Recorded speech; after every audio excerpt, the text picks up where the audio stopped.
Now we're live. Boom! Comic book look 174, take 87.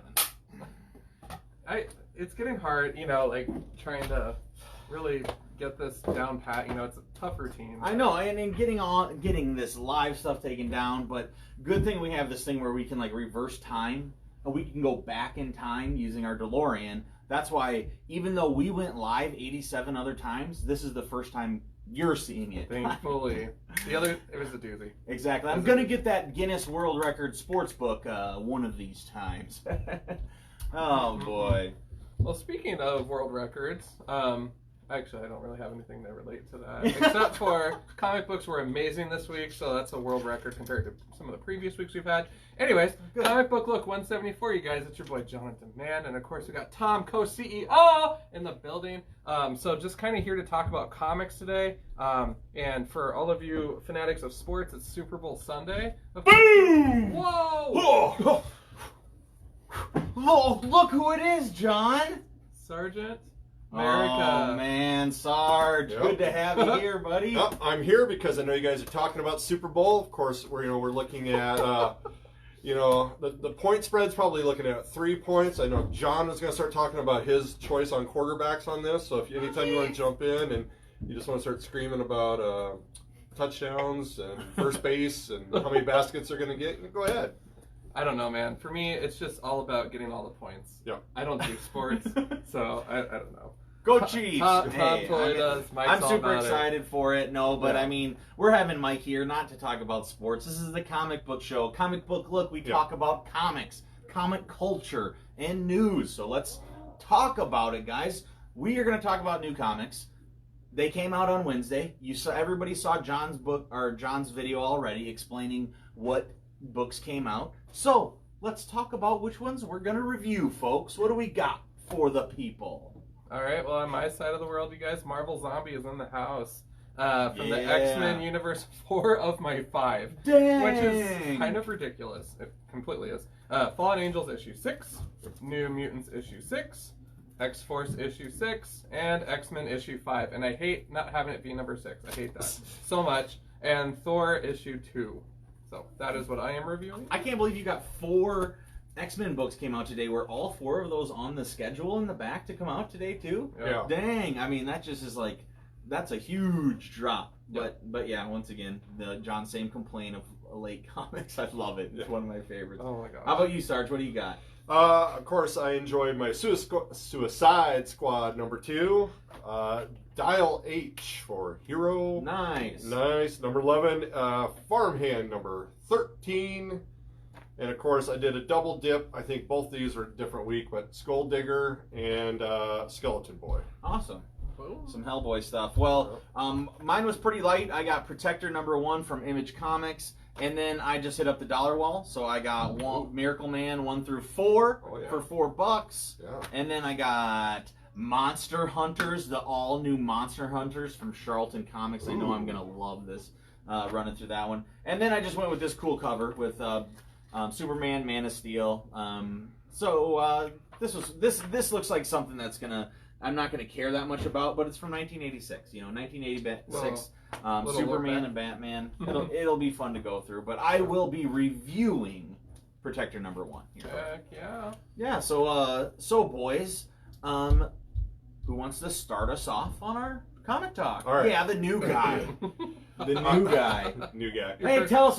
I mean, for the new people, because we didn't reboot, but now we're on Rainbow's site, our Facebook page. I mean, introduce yourself. Everybody knows you from the comment section, but for those viewers who don't, Yeah, right. Sergeant America, as always. You can call me Mike. Often, yelling very briefly at JP on the live show that they have on Wednesday.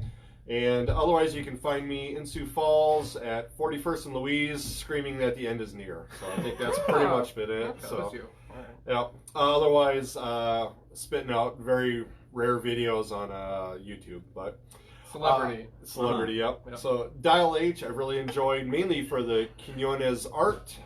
This guy can copy 3 or 4 different styles, maybe more.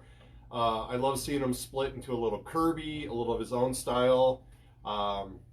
it's as he goes and explains different heroes, he'll give you a little bit of like 1-page background spread. So if you ever did I started with New 52 Dial H. I know people were deeper into that have loved DC forever. This is about 2 runaways who have been trying to figure out their lives. They get the dial, and then they get involved with the multiverse is now being introduced to them. Multiple dials, multiple heroes, one good, arch bad guy, one arch good guy.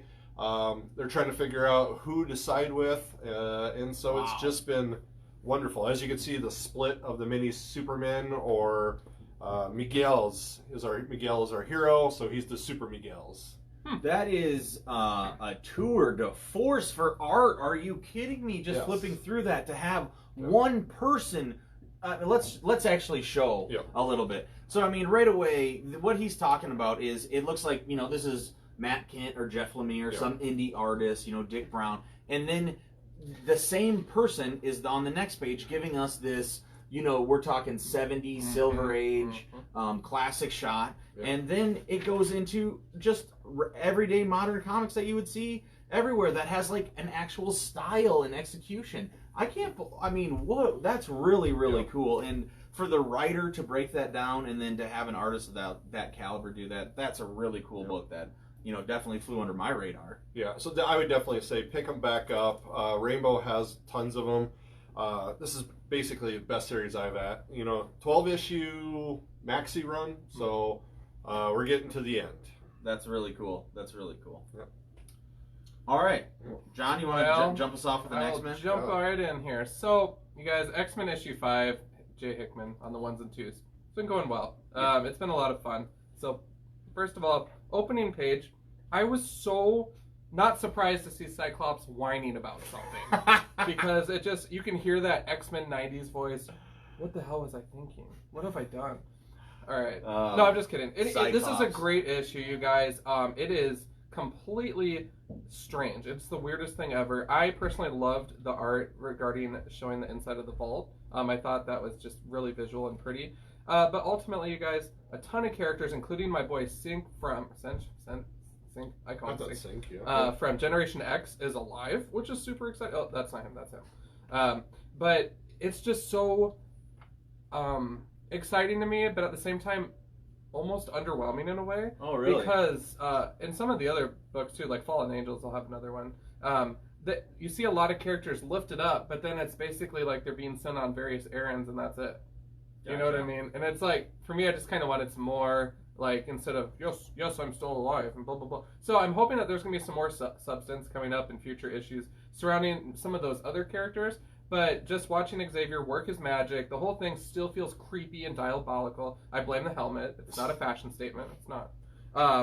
But it truly has the potential to shine a little bit more.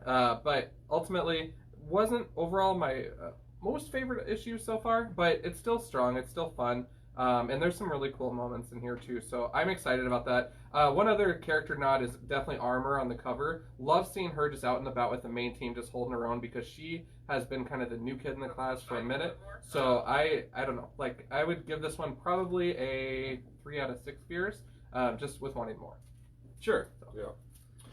But I mean, you have to have those issues, right? Yeah. And I was paying attention to John the whole time. I wasn't just like texting someone him. Once again, forgetting to pull it up the live feed, John, like I have done every single time. Hey, it's tradition. But yeah, exactly, it's tradition. But of course, I have it now. But I did listen to what you were saying, and sometimes when you get to issue 5 in a story, if you're not ramping up, that could be if you had an exciting start. You need to, you need to have that ebb and flow. For that peak to be exciting, you almost have to have that ebb beforehand. Yeah.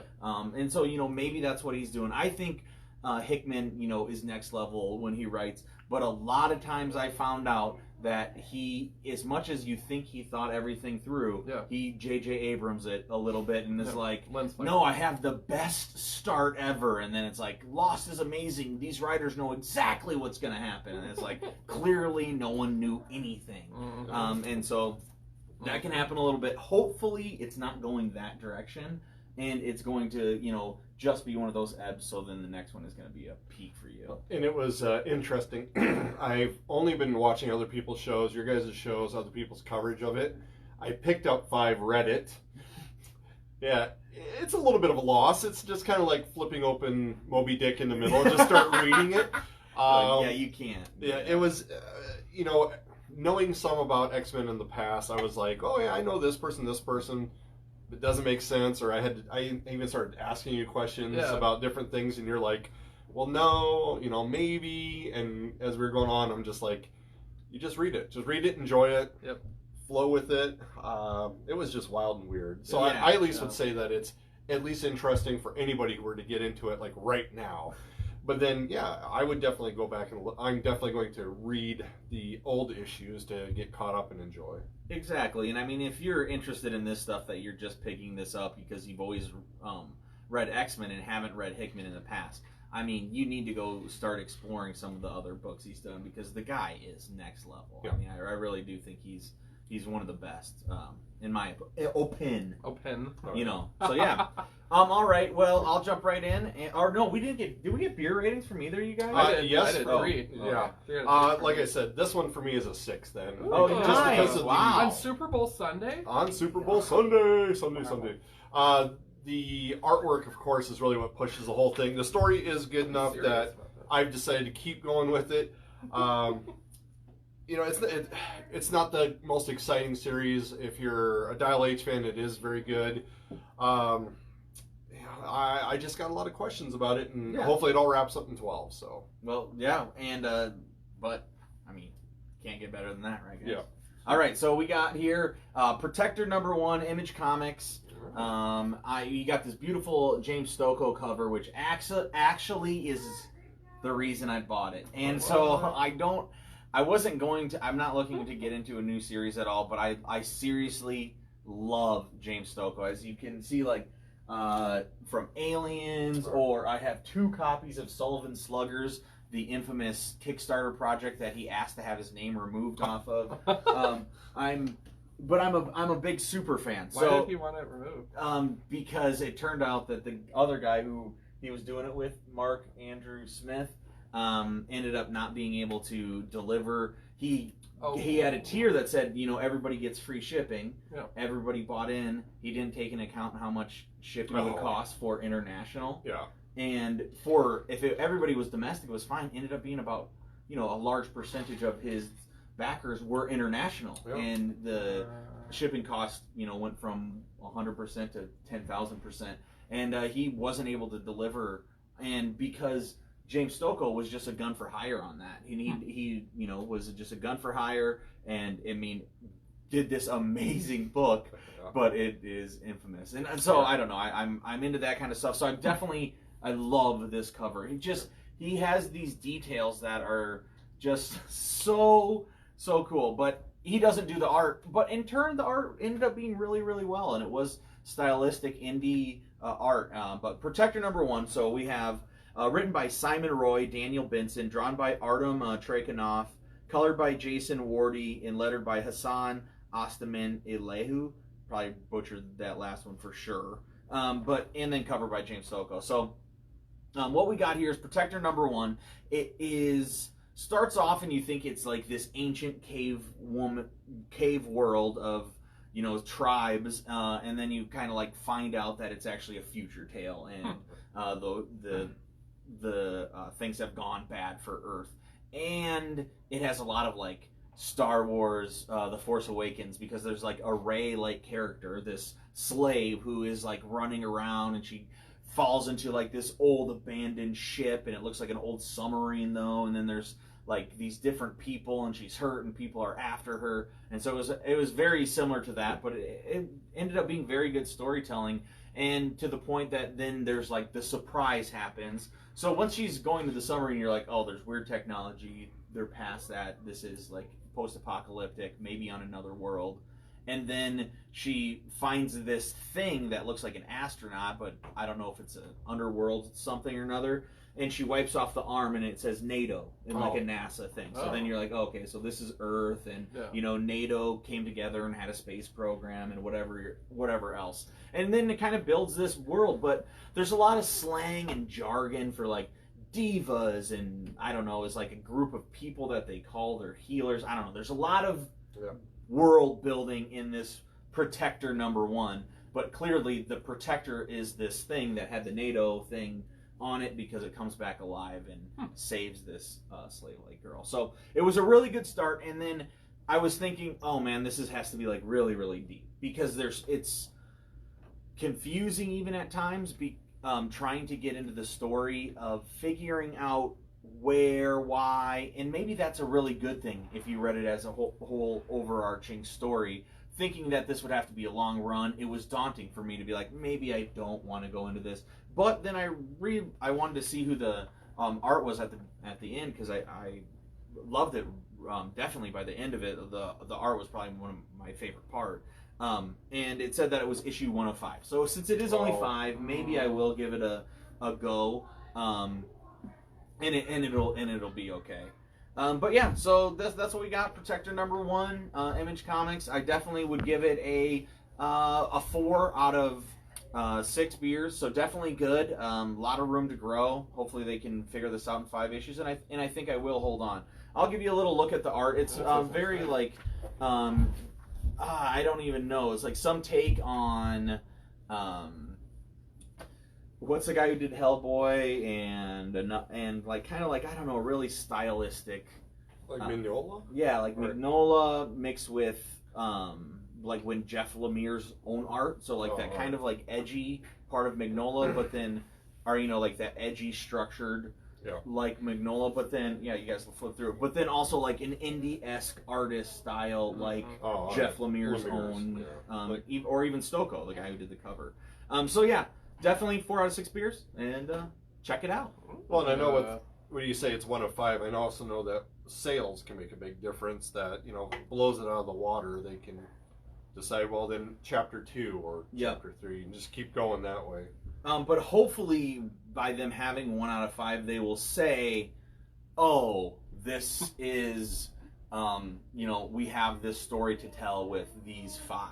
And hopefully it's not like, because it could be daunting where it would be like, well, we actually need 25 before we even got our, the world built. Because there was a lot of world building. Yeah.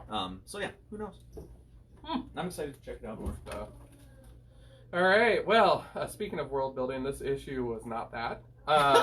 So Fallen Angels issue 6, you guys. I will say that I am relieved to say this is actually a series closure. So it's just a 6-issue run. It sounded like the way they worded it. This issue personally didn't really do a lot for me. Oh man! On Thursday I was really excited to see Husk from Generation X hanging out on the cover. Let me tell you what, these characters that came along with Psylocke probably got about 2 pages of feature, and I mean, I'm like, why are you in the issue? I wouldn't have said feature. What I mean? Yeah, I read that part too, and I was like, just like, I don't know what's going on here. I did like some of the artwork at the beginning, like just Psylocke with the butterfly wings taking flight. I think that's really symbolic because it's truly reflecting like her separation of coming to terms with some of her past deeds as a mom, and then also with her separation from Betsy. So I would definitely recommend binging this and reading it all versus having to wait week to week, because it can get a little overwhelming with all the other X-Men content coming out. So from a regard of getting a closer look at Psylocke, sure. But overall as a series, it just didn't really do a lot for me, unfortunately. It started out really strong, but then it was just kind of underwhelming at the end. Yeah. So I don't know, for this one, probably a 2 out of 6 beers. But still worth checking out if you're curious about the character. Well, it didn't get to the Lazarus Pit, okay? So, I mean, shit, it's better than that. Yeah. Because when I read it quick, I was going to say it should have just been her book. Yeah. The other people were not needed. Yeah. Yeah. So. They're trying to make a cool cover, trying to throw things in, trying to, you throw a couple more characters in there, someone who likes those characters, like, oh, check this out. And, that's the way that when it's forced like that, it's stupid. And when it makes part of the story, you think it's genius. Yeah. And so there's a big difference. Well, Young Cable's going to have a mini-series coming out of that. And pass. All right, so we got 2 questions. Let's bring it out for you. This is from Dave. Did any of you guys read Apocalypse Girl this week? No. I didn't even know about it. So this is a girl that's based on Apocalypse. Or is it something else? I don't think it's Marvel. It's not Marvel. All right. I don't know. I could be wrong. All right. I didn't see it though. Sorry. Yeah. We'll find it next week, I guess. Thor #2 and Star Wars #2 were awesome for him. So I saw that Star Wars #2 is out. I didn't know, were any of you guys on the Star Wars bang right now for? Yeah. You are. So yeah. issue 1 was bomb, and issue 2 I haven't read yet. That's at home, but I did pick it up. Nice. Those are both Dave's fault. Dave introduced me to Thor and Star Wars. Oh, really? Oh, weird that he's like, oh yeah, I like them. No, Yeah. he actually, no, it was recommendation straight from him, and I was like, okay, I'll try him out, and then I'm like, okay, I love him. Hell yeah. So stop being right. No. Stop it. Well, sweet. All right, what's next, John? Or, I mean, Mike, you got another one? I almost yeah, called we'll you Ken. yeah, Ken, yeah, we there you go. miss you, Ken. We'll just jump into Suicide Squad #2. This one, of course, for those that love Marvel, it was like the Thunderbolts. It's your villains. The first issue, you could kind of tell that there's two groups of bad guys. They're going to get squashed together, make a bigger Suicide Let me peek through it while you talk. You bet. Your classics, your Deadshot, your Harley are in there. King Shark. The new group that's been introduced, they really dug in. You got to know them very quickly. Like Finn and his telepathic brother. The work in it is just, I thought it was nice artwork. I love the storyline. The first one, of course, I knew the two groups were going to get joined together. Amanda Waller is, of course, out, and this new Locke guy is in charge of them. And it quickly had a twist in the second book that I wasn't expecting. I loved it. It was definitely enjoyable. So I would definitely say I really hope people are enjoying the Suicide Squads that want their villains, want this wonderful team.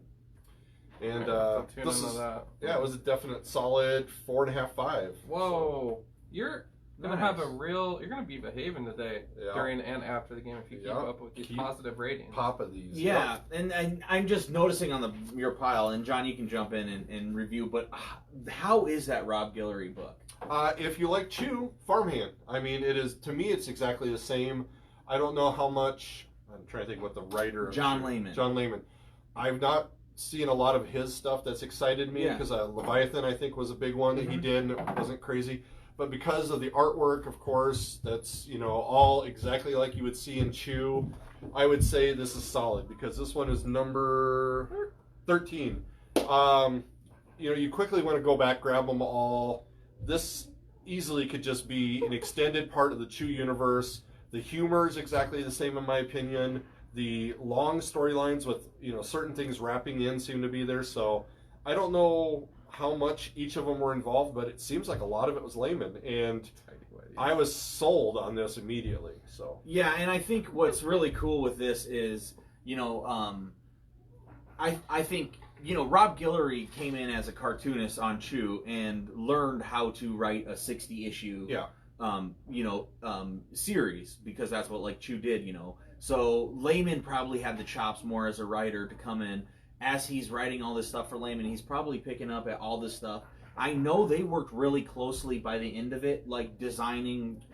Layman had a say in how he wanted it laid out, and Guillory had a say in how the story was going to go. And you know, because they were so closely collaborating, and I know both of them have said that we'll continue in some way to work with each other because Chew was so special. And I didn't even realize that this was coming out, and I heard that on Wednesday Comics podcast that they talked about it, and I was like, oh man, I really do need to check it out. So to hear that, I think that that's really, really cool. I think I really hope that you know, that this gets the long. Yeah, it's a great story about Louisiana, the South, a family of farmers who figure out a special seed that can grow organs, so they can grow hands, livers, eyeballs, everything like that.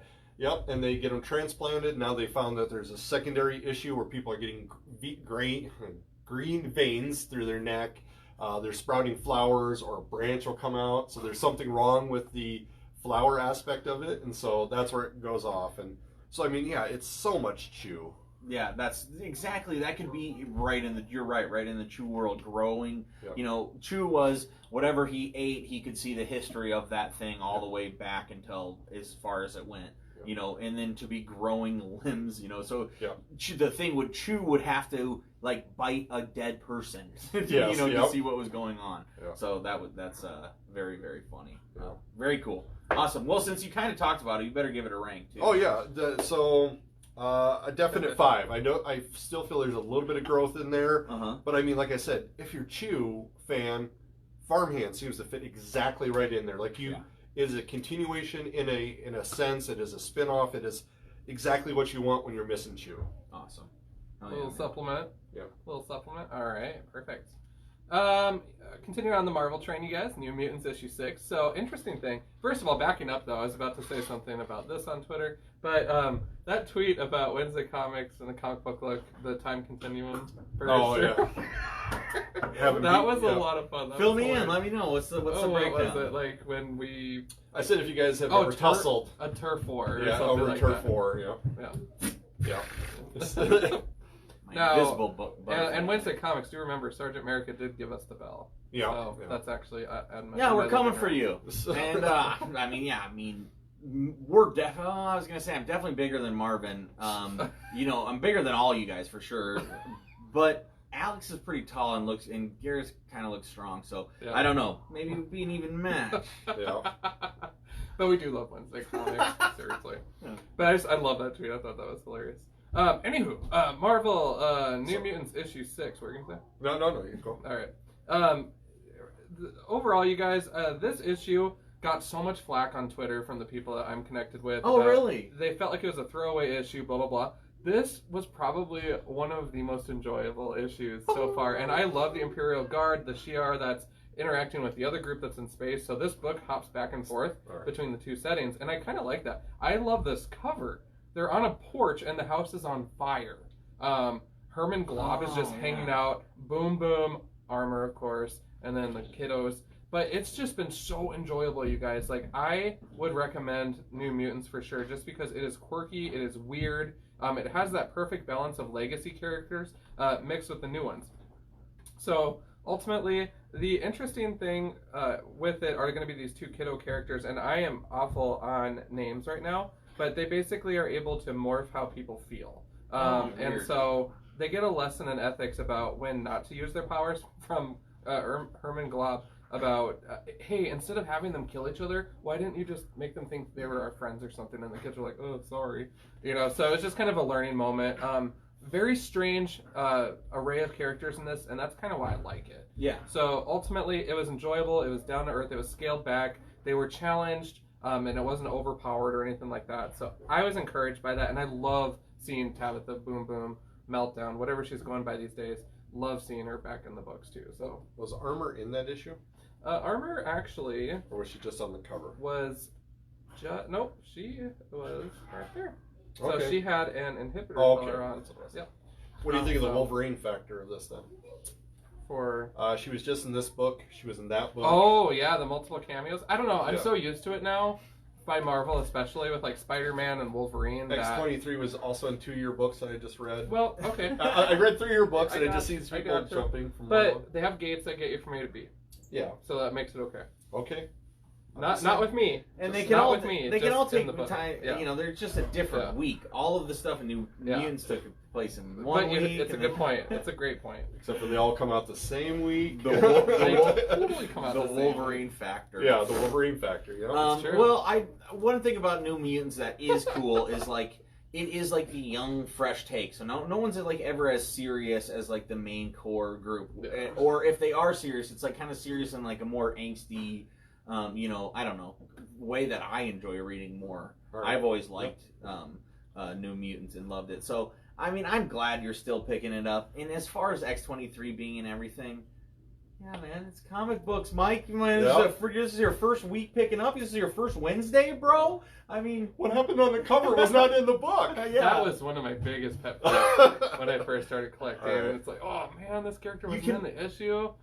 You can only get burnt by that 1,000 times before we can expect it happening. And now you only purchase things because of the cover. That's complicated. Oopsie, I just did. There you go.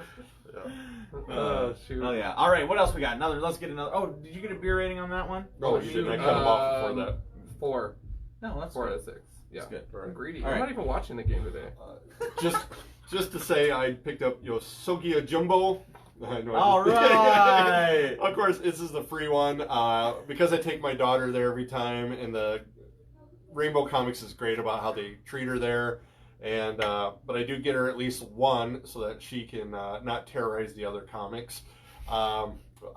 It's just fun. Pick them up. These are actually just surprisingly great. So it was good artwork in there, a quick fun story. I think there's actually 3 stories in here. Oh, fun. So I would just say, yeah, pick them up. It's the same artwork that you would expect in the comic too.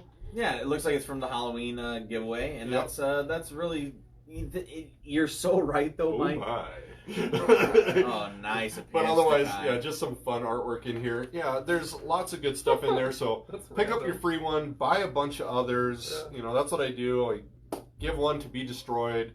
I pick up several others that I'm going to buy, lock away into the vault. Yep. Good to go. I just buy a bunch and destroy them. Yeah. Otherwise, I did pick up Skull Digger and Skeleton Boy. Oh, nice. 1 and 2. This is Black Hammer Universe, Jeff Lemire. And then artwork was by, oh yeah, I'll just hold that up to the camera so I don't insult anybody. Butcher something. Yeah. The idea is basically Skull Digger is a Punisher who happens to put on a mask, wears the skull, which you kind of see in there. Oh, I like that. And he has his weapon is a chain with a steel skull ball on the end, and he right at the beginning crushes the bad guy up with it, and they kind of does look like the Punisher. Huh? Yeah, there is a family, a husband and wife and a child who are leaving the theater, a la Batman origin, and All bloody at the end. Yep, the young boy is the only one that's left alive in this robbery, and They're swaying. it ends up that Skull Digger has to basically adopt him. And he says, I adopted you because you didn't look away, and you're still able to function. So now I'm going to terrorize you and beat you until you become like me. Oh, wow. So that's kind of how it fades into Skull Digger number 2. So, and Grim Jim that you see there, Grim Jaw, they call him Grim Jim. He is a villain from old days, and they just found out the guy who's running for mayor or governor was a former superhero. He announces it, says, I was a former superhero, but this is how I'm going to solve things now, is by politics.